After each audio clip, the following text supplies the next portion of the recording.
Hello, fabulous friends, fans, and superstars. Welcome to Synchronicity Web TV. I am your host, Nadiya Shah, and this is your moment of synchronicity. Well, I'm so excited to celebrate with you today my very dear friend, someone who I consider one of my personal astrologers. It is the one and only Yuriria Robles. Now, I know you've seen Yuriria on my channel before many times. On the one hand, she does the Spanish language horoscope, the monthly horoscope here on my YouTube channel. And she and I co-wrote a book together on Mayan astrology. It's introductory. It's all her wisdom, her knowledge, her knowing, but it came about after a series of conversations that she and I had. And so we got to put together this book, and that was such a rewarding experience for me as part of sharing her brilliance with you. She's been to Synchronicity University many times before, and now Yuriria is back at Synchronicity University as part of the July 2024 speaker series.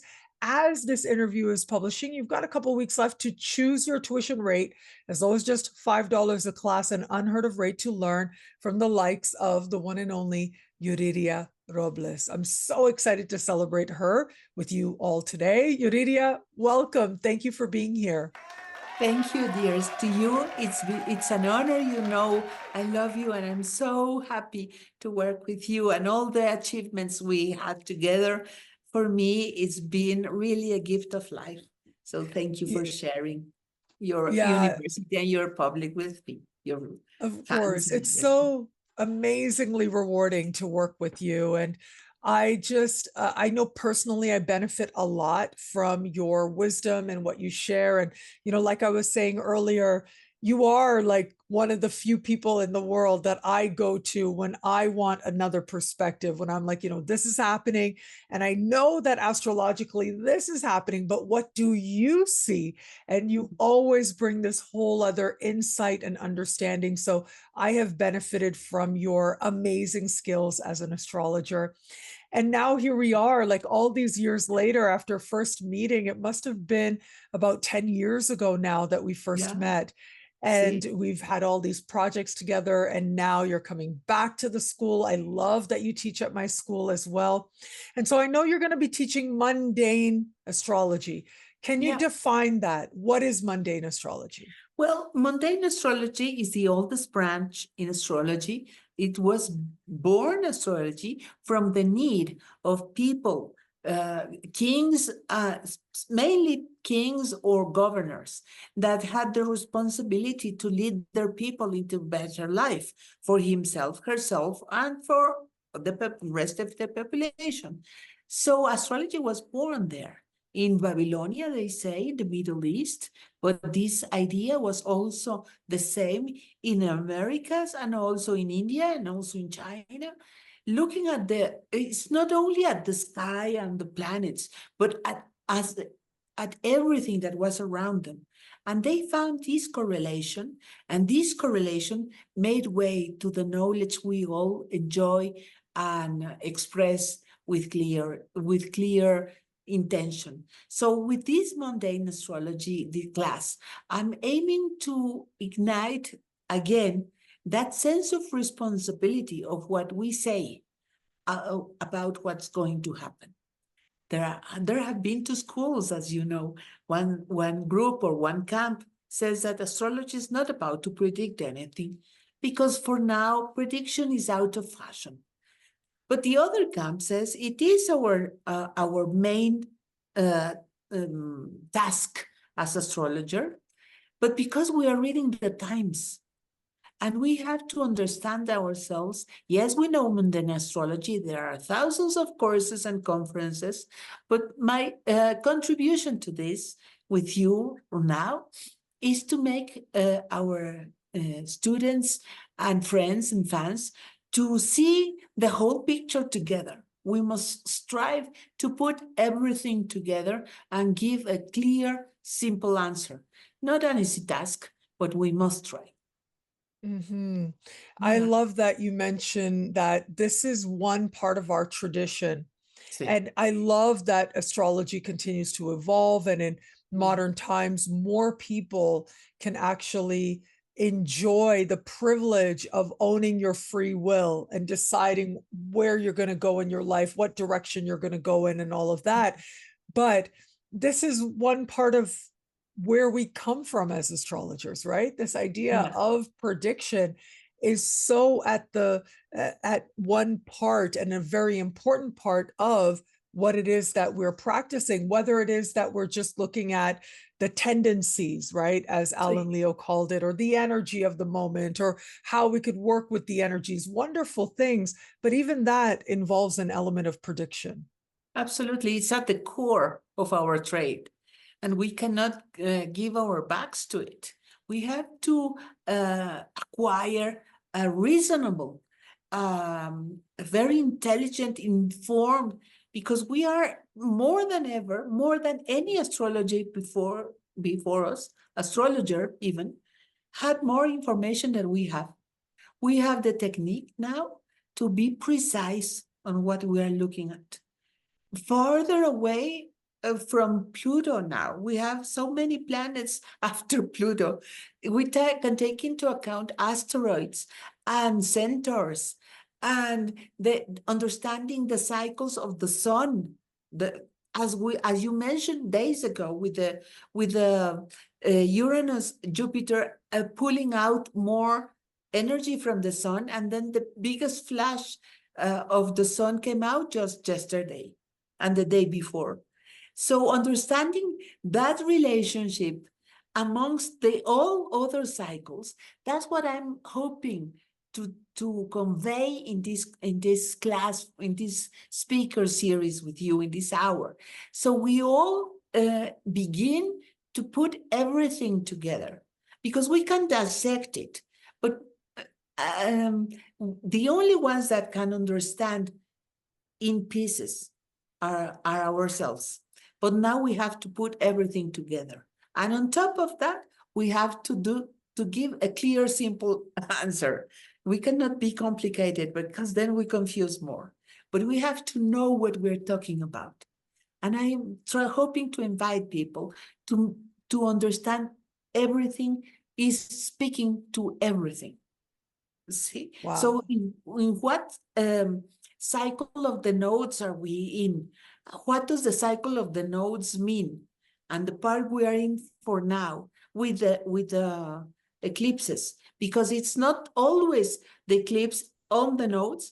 They are interlocking with the previous cycle and the next cycle. So we have to understand that braid of energy with the eclipses. I already mentioned the sun cycle.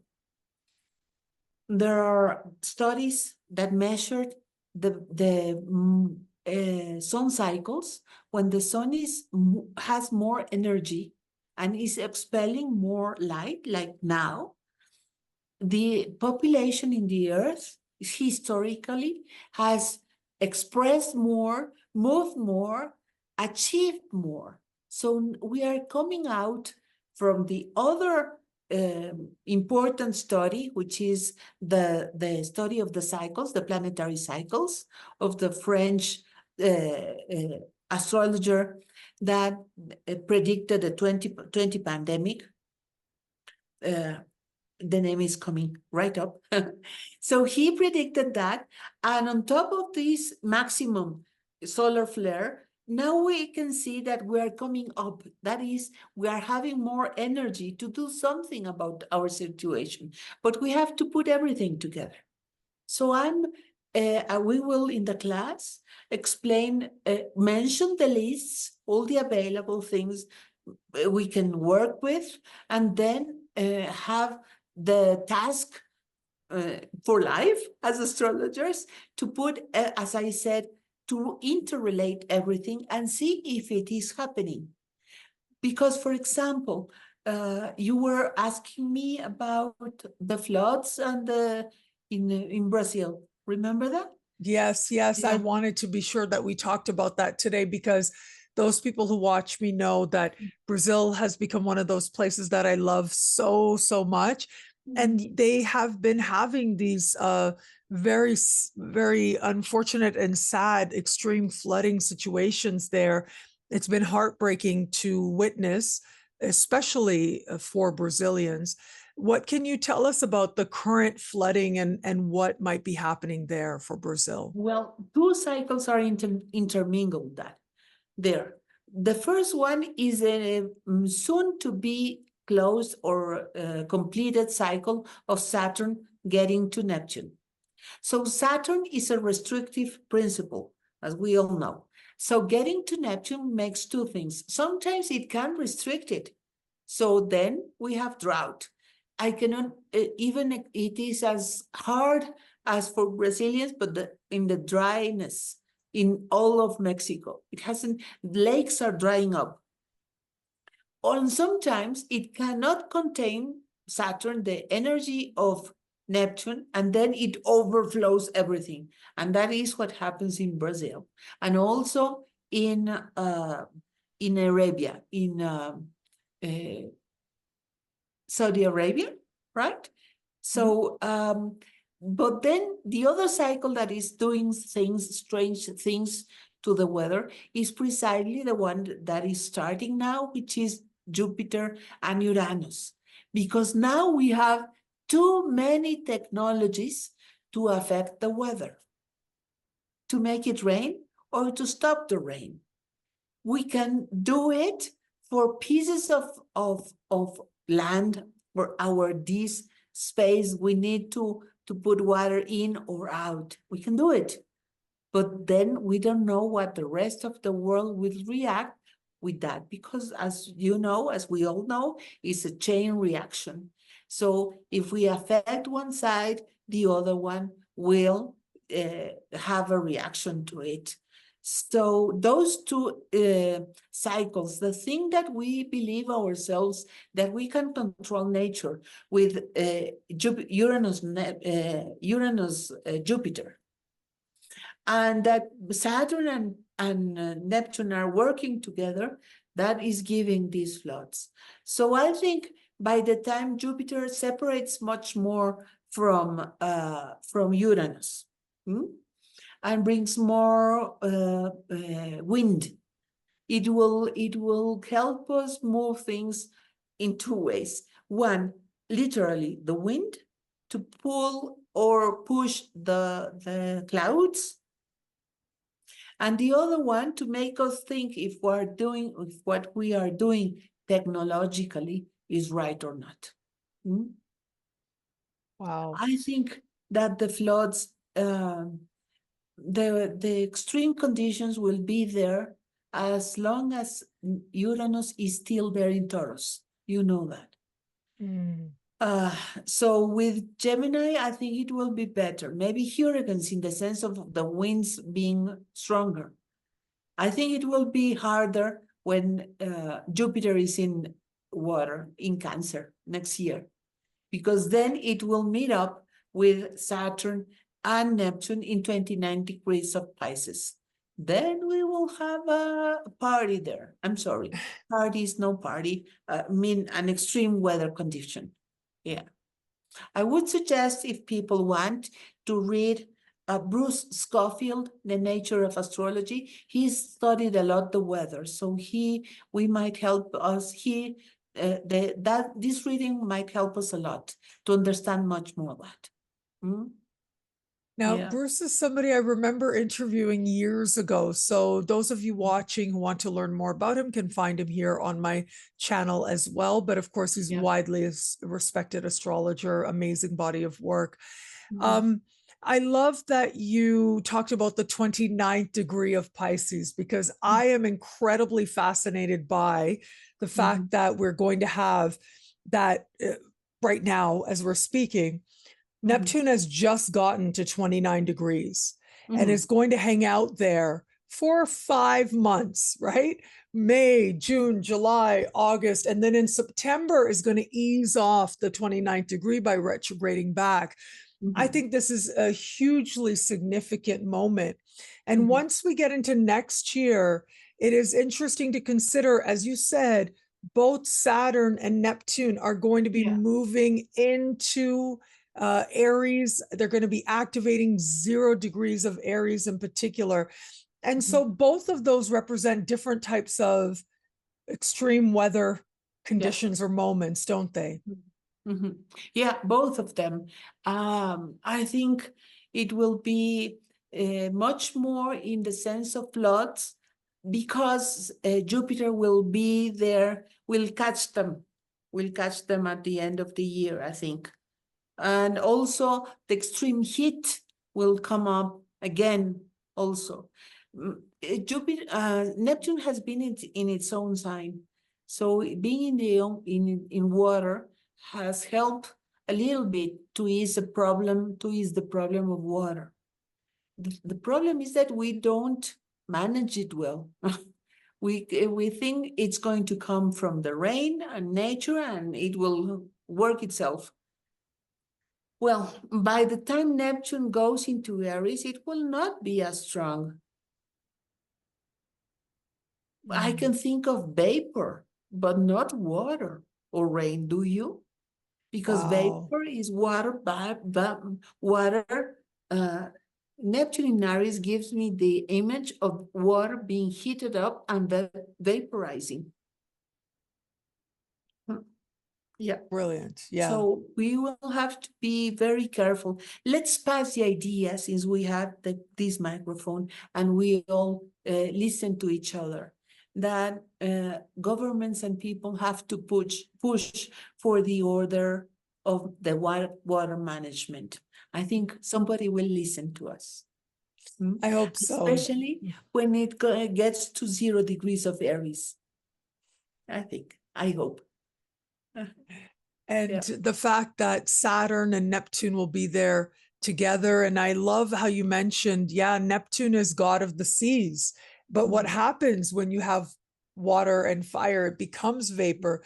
But you did say something interesting. If you could just clarify, you said at the end, Jupiter will catch it. So what did you mean by that?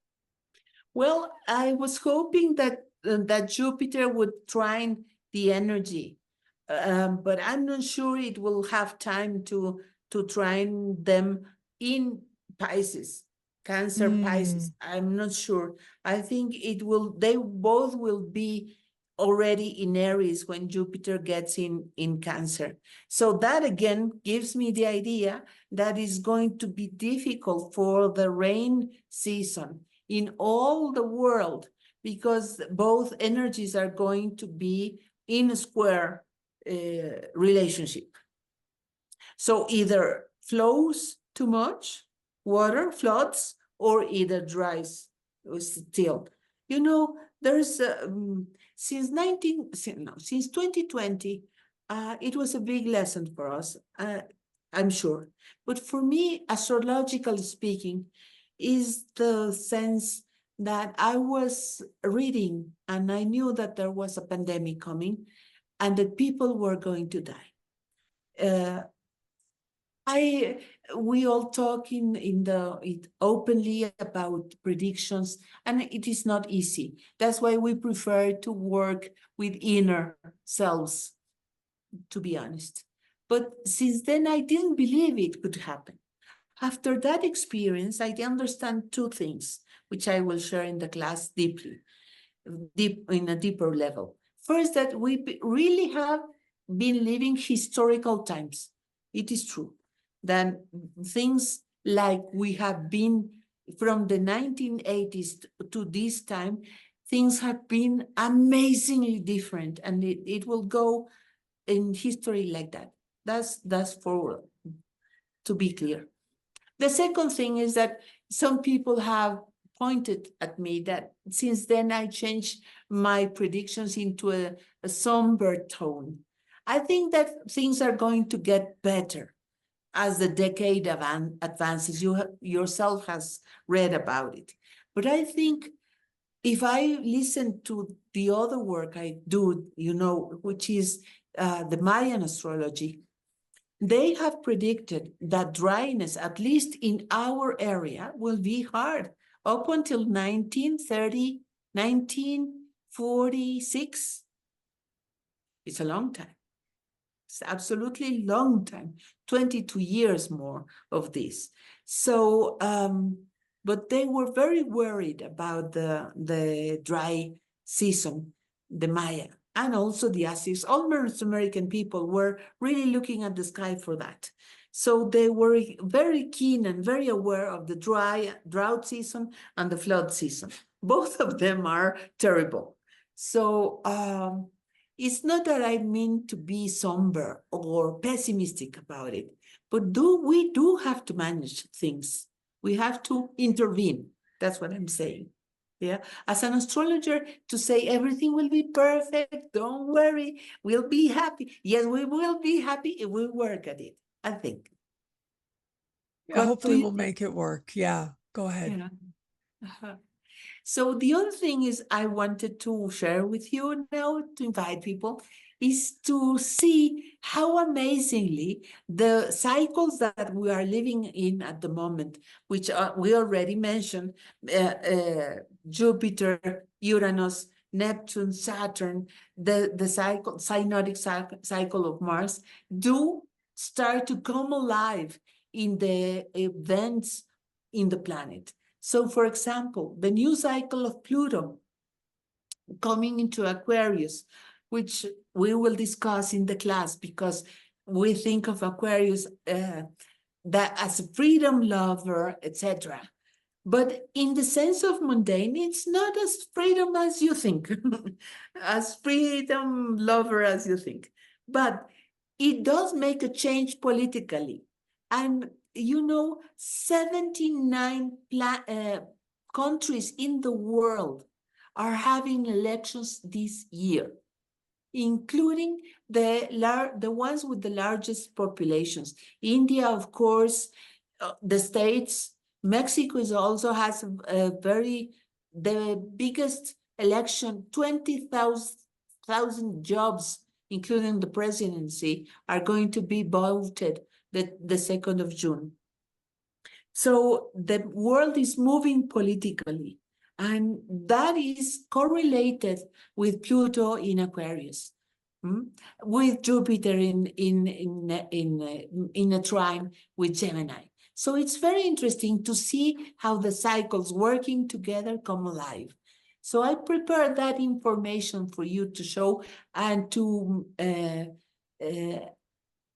a proposition, to draft a proposition for all astrologers to start working with all the cycles together, not just when they make a conjunction and the cycle is ending. It's always ongoing, so we have to learn that.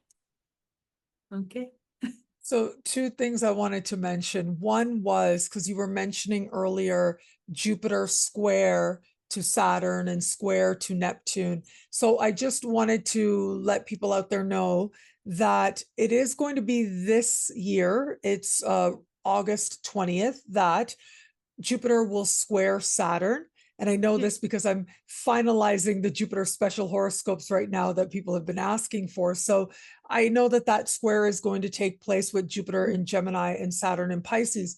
However, the next time they square is also going to be with Jupiter squaring Neptune as well. And by then, Jupiter will have moved into Cancer, just as you were mentioning now. So I just wanted to provide that point of clarity. Now, you were talking about elections right now, and I wanted to mention one thing to everybody out there, and that is, I really try to stay away from any kind of political talk, only because I find it creates division. And for me, I don't think that's my forte. That's not what my contribution is meant to be. My contribution is more about bringing people together, especially under a more spiritual lens of astrology. That's what I like about it. I do want to mention that at the US election in November, what is happening?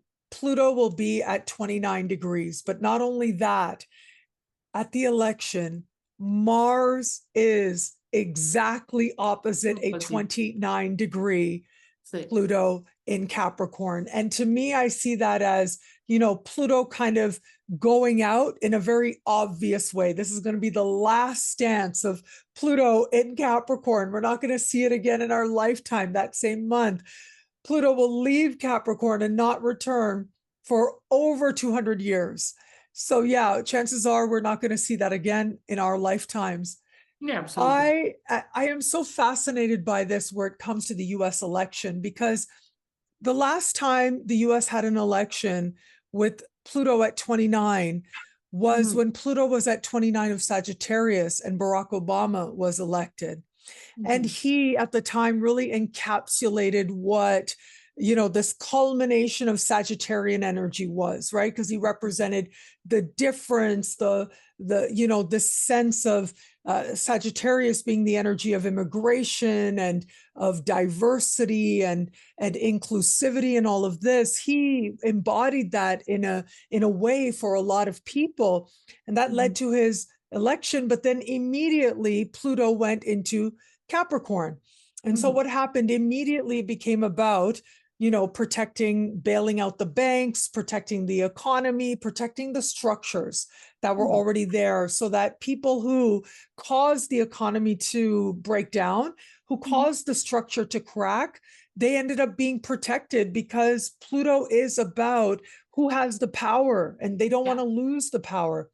So what we have now is we are moving towards the US election. 29-degree Pluto. We've got two men who are elderly, right? Two elderly men who represent sort of the pinnacle of their careers and this sense of keeping structures in order, which is so much of what Capricorn is. But then immediately we're going to have Pluto move into Aquarius. It's going to be such a different energy. How would you look at something like that? Well, I'm glad you clarify this, because the first part. The second part about the division and speaking about political, it's difficult for the astrologers, because people accept, we are just explaining what the energies are about.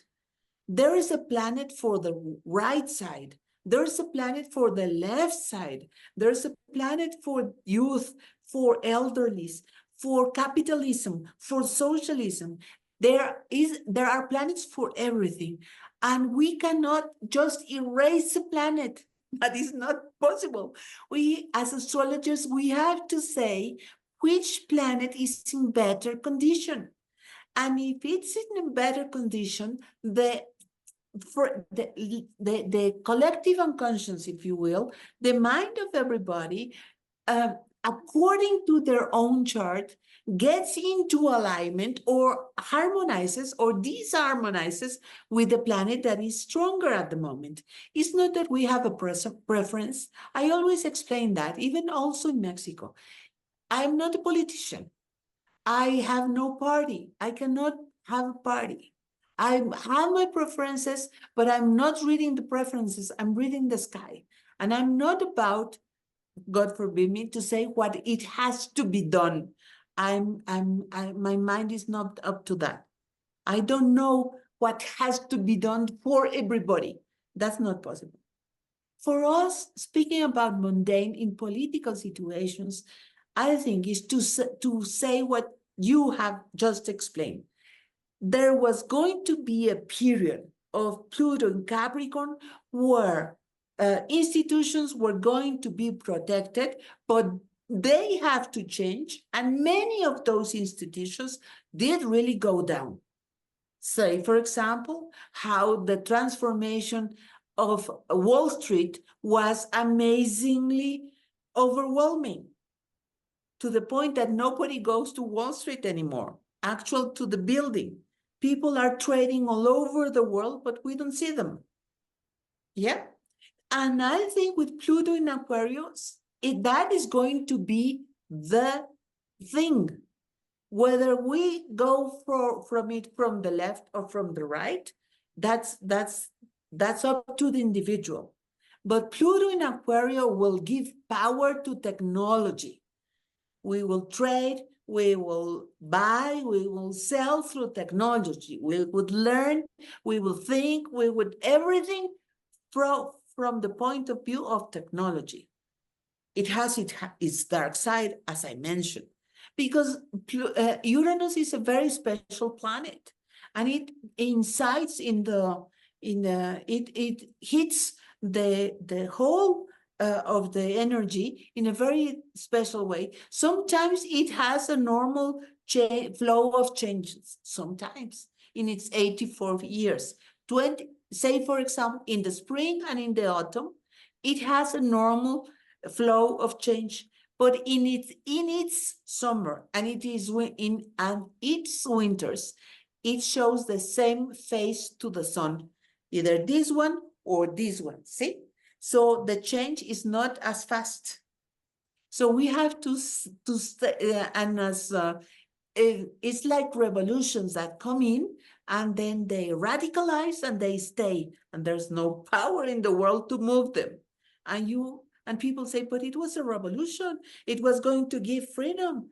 Yeah, but it's got stabilized, Yes. fixed, and nobody could move them until 20 or 24 years later. So I think that we have to acknowledge and explain people that, because people want the result. Who's going to win? I think actually, yes, the person in power, its own chart will affect the country, granted. But what we have to live is the planet in that cycle. The planet in this case, Pluto in Aquarius, will affect everybody, whether we have a computer, we understand it, like it or not. So in that way, because as you said, now it's in Aquarius, from September, October, and middle of November, 19th of November, it is in 29 degrees of Capricorn. After that, it really goes to Aquarius. So all that either gives power or takes it away. We don't know. So according to the birth of the planet, the birth of the president, etc. But what we have to acknowledge with the Aquarius energy that is coming in, that we are in a party now about to start, because Jupiter in Gemini will be friends with it. It will trine that energy. Yeah, it will trine Pluto. It will square Saturn, granted. Some people might not like it, that's true. But it will trine Pluto. So for a year, we'll be in a party. Yeah, and that's happening really soon, actually. That trine is like the very first energy. It's June 2nd. So it's super, super soon. As soon as Jupiter moves in to Gemini, it starts moving into that exact trine with Pluto. And you're right. I think that's one of the big moments of 2024 for a lot of us. Yeah. So we have to take all that into consideration, because, for example, that idea in June of the Jupiter trining Pluto is going to be feeding the Olympic Games, for example, and the meeting of all the people that are going to be meeting there, and all the relationships that are going to be there. Pluto and Jupiter will grant us that. I understand that later the squares of Saturn is not going to be as fun, but it has. So as we can see, we find things good and finds that are not so good or really hard. Astrologers, we have to be honest and we have to say what it is. We are not soothsayers. We are not the ones who say what should be done or has to be done less than that. And the preferences are unimportant, because the planets are there and will be there for a certain time, and we have to understand how their energies mix together. So, because all of these mixtures gives us the feeling of the times, and we are the only ones that are reading the time, its qualities, how long it will take, how much it's going to ask from us. So let's be together and talk about this much more.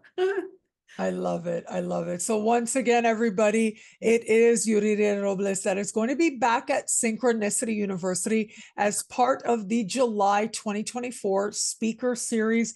As you're watching this, you've got a little time left to choose your tuition rate, as low as just $5 a class, to learn from Yuriria and others. And from Yuriria, it's going to be mundane astrology, predicting world events and weather and all these things that affect us collectively and globally. So it'll be an absolutely fascinating class. Yuriria, I love you so much. I think you are so brilliant. I started off by saying, I'm going to end by saying that you are like one of the people I consider my astrologer. So those people who watch me, they know Michael Barwick, Andy of Wise Ass Astrology, and you three are my go-tos. If something's happening and I'm like, oh, this is happening, and I know that this is happening, what do you think? And you always give me this whole other perspective that makes me a better astrologer, makes me able to do what I do that much better. So I love you. I thank you. I love that we work together. And I just think you're amazing. It's a party for me. As I said to you, please, it's a gift from life, from God from you, through you, to my heart. Thank you so much, really, for your support and for believing in my work. Thank you. Of course. Thank you, Yuriria. And thank you, everybody out there, for watching. Until we connect again, take care. Bye. Bye.